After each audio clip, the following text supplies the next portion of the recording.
Assalamualaikum galo-galo. Apa kabar budak lorong? Aman? Lapang Ketemu lagi di channel Palpres Official sama Akas. Oke, dak nunggu lama, simak sampai habis biar dak salah paham. Ini dia cerita kita pertama.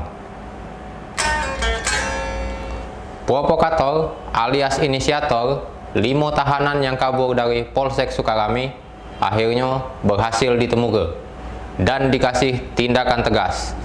Keberadaan sang provokator bisa terendus polisi karena ada petunjuk dari pacarnya yang tahu tempat pelaku sembunyi.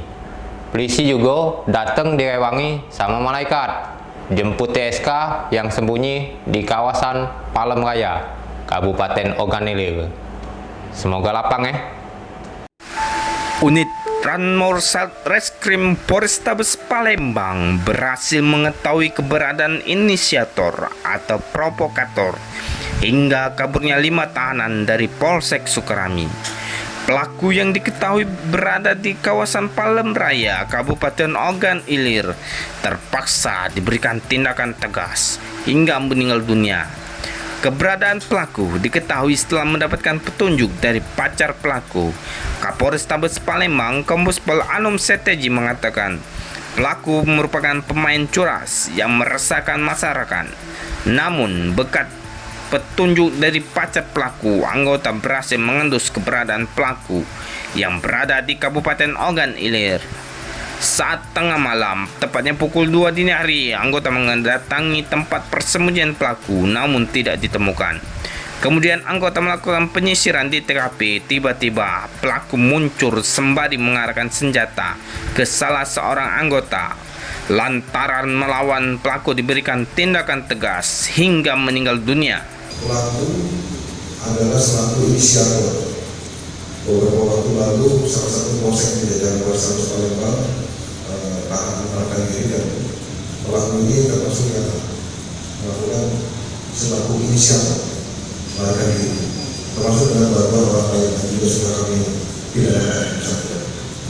Reporter dan juru kamera Kurniawan, Palpres.com. Gerakan Mahasiswa dan Pemuda Lahat atau Gempela bakal nyerah ke bukti pelanggaran protokol kesehatan yang diduga dilakukan Bupati Lahat.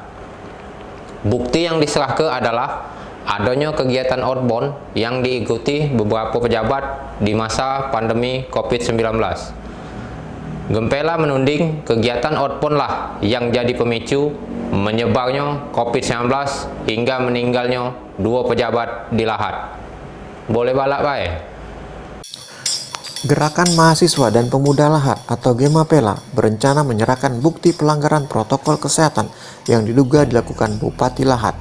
Mereka menilai Bupati diduga sudah melanggar protokol kesehatan dengan menyelenggarakan kegiatan outbound di Bogor. Dari kegiatan ini, mereka menuding penyebab dari meninggalnya 2 pejabat Lahat karena terpapar COVID-19. Ketua Gemapela, Sundan Wijaya, mengatakan aduan mereka ke Polda Sumsel bukan tidak diterima karena belum cukup kuat bukti. Namun, Kabupaten Lahat bukan masuk zona merah dan tidak menerapkan PSBB. Selain itu, kegiatan outbound berada di Kota Bogor. Oleh karena itulah, pihaknya bakal memperkuat bukti ditambah surat yang ditujukan kepada Kapolda Sumsel dengan harapan laporan tersebut bisa diterima. Namun, jika laporan tidak diterima, pihaknya bakal menyambangi Mabes Polri. Ini bukan akhir. Setelah ini dari hasil konseling tadi kami catat, yang menurut mereka itu tidak kuat kami kuatkan. Ketika kami sudah yakin ini sudah sesuai dengan apa yang diharapkan bisa diterima RT, saya bakal datang lagi. Ketika memang di sini tidak cukup, ya kami sampai ke Mabes Polri. Reporter dan juru kamera Kurniawan, Palpres.com. Kapolda Sumsel, Irjen Polisi Profesor Dr. Eko Indraheri memberi peringatan keras akan menindak tegas bandar nafza yang membahayakan jiwa anggota maupun masyarakat. Hal ini disampaikan karena peredaran nafza saat ini bukan cuma di kota besar, tapi sudah sering dan masuk ke desa-desa. Nah, jangan coba-coba kamu Kapolda Sumsel Irjen Pol Profesor Dr. Eko Indraheri mengaku tidak main-main dengan peredaran nafza di wilayah hukumnya. Bahkan, Jenderal Bintang 2 ini akan menindak tegas para bandar yang sudah merusak jiwa masyarakat. Hal ini mengingat peredaran nafza tidak hanya berada di kota-kota besar di Indonesia, namun juga sudah menyentuh ke pedesaan. Lebih jauh, terangkap Polda Sumsel. Dari Januari hingga saat ini, Polda Sumsel dan jajaran sudah melakukan pemberantasan terhadap nafza sebanyak 1.812 laporan polisi. Dari laporan itu ada 2.318 pelaku yang diproses secara hukum. Dari sini ada 2 pelaku yang diberi tindakan tegas. Oleh sebab itulah, ia memastikan bahwa Polda Sumsel tidak henti-hentinya untuk terus melakukan pengungkapan kasus nafza di wilayah hukum Polda Sumsel.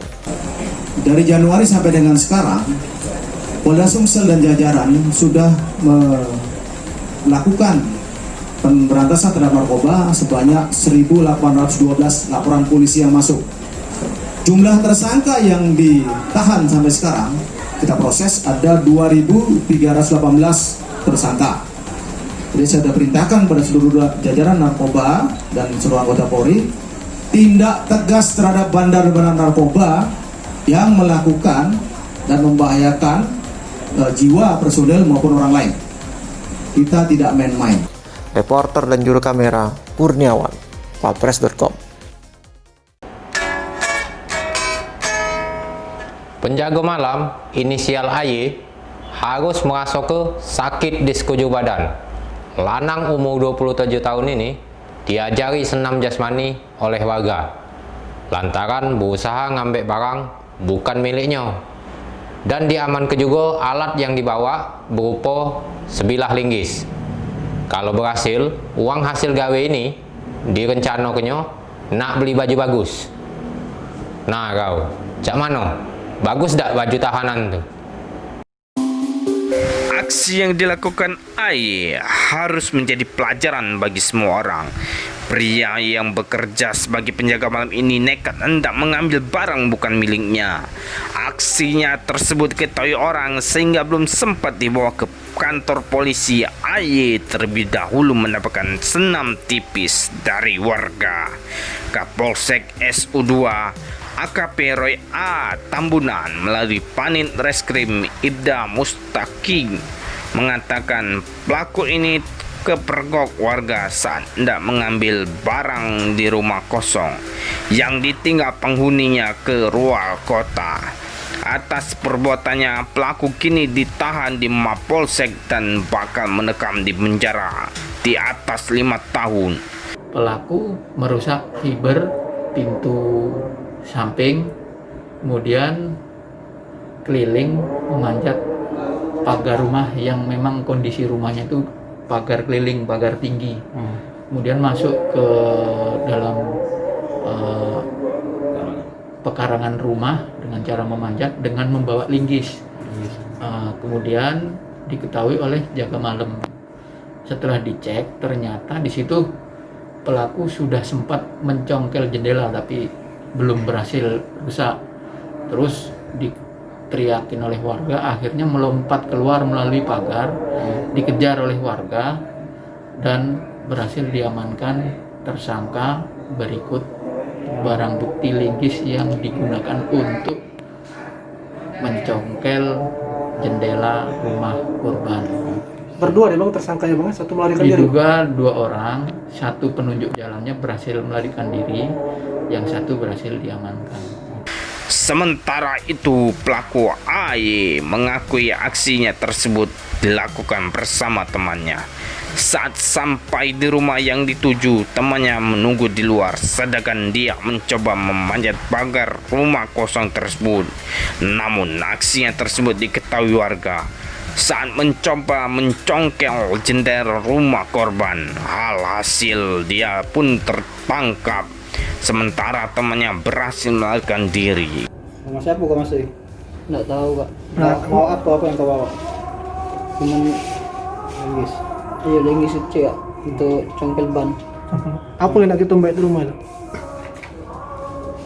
Ya TV pak. TV. Sudah kamu pantau sebelumnya, sudah kamu gambar ya? Tidak pak. Tahu rumah itu kosong yang mana bang? Kawan kak yang nggak tahu. Ada kawan kau juga yang masih tahu ya? Kawan kau udah situ ya? Siapa yang mergoki itu siapa? Ada wong situ kak. Waktu itu ya? Kak. Langsung diamankan gitu? Iya kak. Pemilik rumah Anda pas keluar waktu itu? Ada kate kak. Reporter dan juru kamera Kurniawan Palpres.com. Nah, inilah dia cerita dunia kita. Oke coy, jadilah dulu kabar pekan ini. Untuk budak lorong, jangan buat kerok. Tempat kita aman, dimulai dari kamu. Tetap jadi orang baik, terus berbuat baik. Apa baik keadaannya. Jangan semelo, mulut sama hati dijago. Wassalamualaikum warahmatullahi wabarakatuh. Salam budak lorong.